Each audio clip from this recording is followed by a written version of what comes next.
Salut à tous! Aujourd'hui, on s'attaque à un morceau super important du programme, le bilan radiatif terrestre. Alors le nom a l'air un peu compliqué comme ça, mais tu vas voir, en fait c'est tout simple. On va faire la comptabilité de notre planète. On va regarder l'énergie qui rentre, celle qui sort, et on va essayer de comprendre comment, au final, la Terre arrive à garder une température qui nous permet de vivre tranquillement. C'est vraiment la base pour comprendre tout ce qui touche au climat. Allez, c'est parti! On commence tout de suite avec un chiffre, et attention, il pique un peu. Si la Terre ne dépendait que de l'énergie qu'elle reçoit du Soleil, les calculs des physiciens sont formels, sa température moyenne serait de moins 18 degrés Celsius. Oui, tu as bien entendu, moins 18 degrés Celsius. Sans le petit truc en plus qu'on va voir, notre planète serait juste une immense boule de glace. Et pourtant, on le sait bien, il fait en moyenne 15 degrés sur Terre, ce qui est quand même beaucoup plus agréable. Cet écart de 33 degrés entre la théorie et la réalité, c'est le grand mystère qu'on va résoudre ensemble.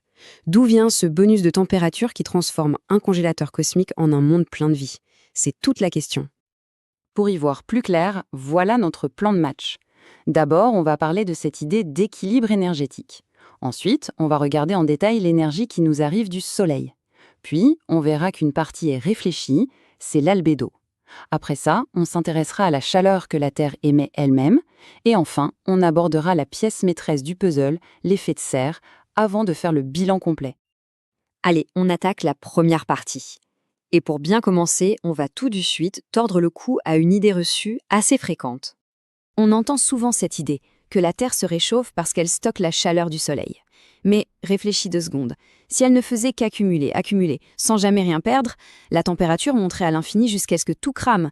Non, pour que la température reste stable sur le long terme, il faut un équilibre. C'est comme un budget. Les entrées d'énergie doivent être égales aux sorties. La Terre doit renvoyer dans l'espace autant d'énergie qu'elle en reçoit. C'est ça le principe fondamental. Bon, maintenant qu'on a posé ce principe d'équilibre, regardons la première ligne de notre comptabilité, les revenus, l'énergie qui arrive. Sans surprise, elle vient quasi exclusivement de notre étoile, le Soleil. Et voilà un chiffre clé à retenir. En moyenne, sur toute la surface de la planète, en comptant les jours, les nuits, les pôles et l'équateur, la Terre reçoit une puissance de 340 watts par mètre carré. Pour te faire une image, c'est comme si on avait 3 ou 4 grosses ampoules de l'époque allumées en permanence sur chaque mètre carré du globe. C'est une sacrée quantité d'énergie. Ok, donc on reçoit 340 watts par mètre carré. Facile? Eh bien non, ce serait trop simple. Toute cette énergie n'est pas encaissée par la planète. Une partie est renvoyée directement vers l'espace, comme si la Terre était un peu un miroir. Et ce pouvoir de réflexion, ça porte un nom scientifique, l'albédo. L'albédo, c'est juste un chiffre, sans unité, qui va de 0 à 1. Une surface avec un albédo de 0, ce serait le noir parfait, qui absorbe toute la lumière. Un albédo de 1, ce serait un miroir parfait qui renvoie tout. Bien sûr, dans la réalité, toutes les surfaces sur Terre se situent quelque part entre ces 2 extrêmes. Et regarde, ce tableau est super parlant. Prends de la neige bien fraîche, son albédo est de 0,9. Ça veut dire qu'elle renvoie 90% de l'énergie solaire. C'est pour ça qu'on est ébloui à la montagne. Et à l'exact opposé, tu as l'océan. Très sombre, son albédo est tout petit, autour de 0,1. Lui, il absorbe quasiment toute l'énergie qu'il reçoit.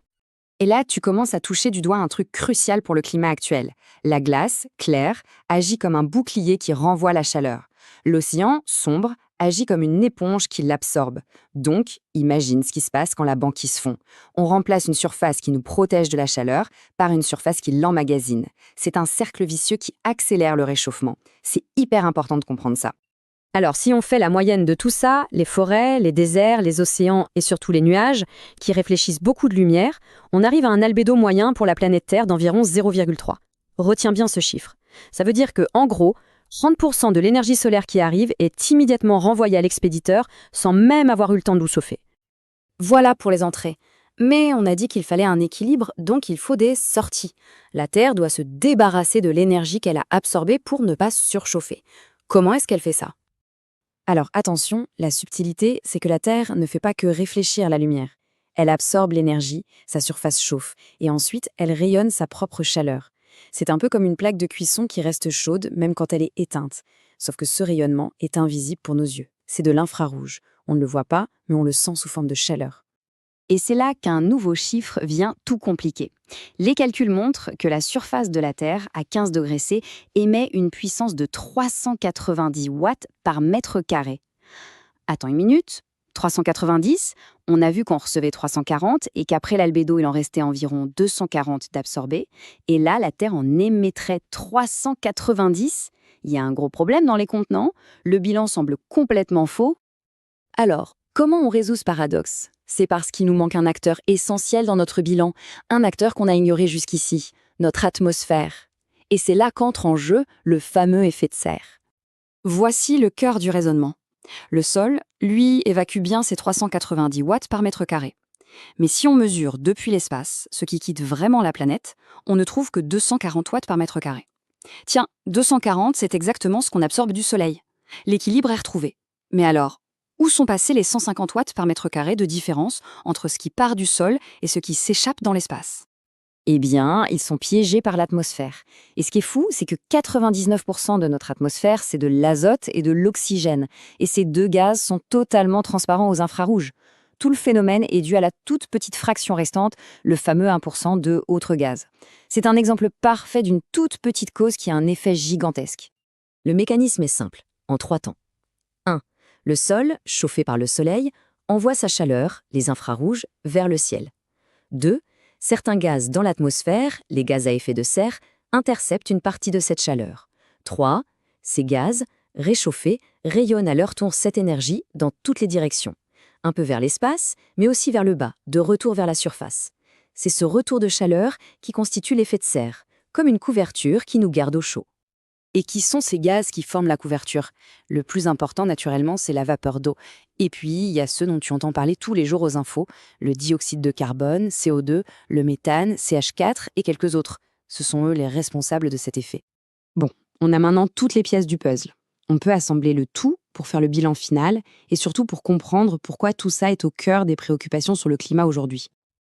Au final, l'équilibre est bien là, mais il faut le regarder tout en haut de l'atmosphère. La puissance absorbée par le système Terre-atmosphère, c'est-à-dire environ 240 watts par mètre carré, est bien égale à la puissance infrarouge qui réussit à s'échapper vers l'espace, 240 watts par mètre carré aussi. C'est cet équilibre global qui maintient la température moyenne de la planète stable, du moins quand on n'y touche pas. Ce graphique résume tout parfaitement. Sans atmosphère, on gèlerait à moins 18 degrés Celsius. Grâce à l'atmosphère et à son effet de serre naturel, on profite d'une moyenne de plus 15 degrés Celsius.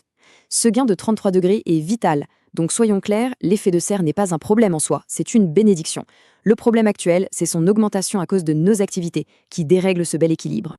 Et ça nous amène à la question finale, une question qui te concerne directement en tant que citoyen. Cet équilibre est fragile.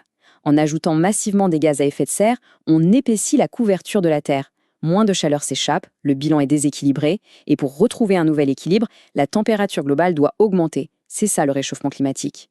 Comprendre ce bilan radiatif, ce n'est donc pas juste un exercice de physique, c'est avoir les clés pour comprendre un des plus grands défis de notre temps. Si cette vidéo t'a aidé à mieux comprendre le monde qui t'entoure, mets un like, abonne-toi et partage-la avec tes amis. Bon courage pour tes révisions.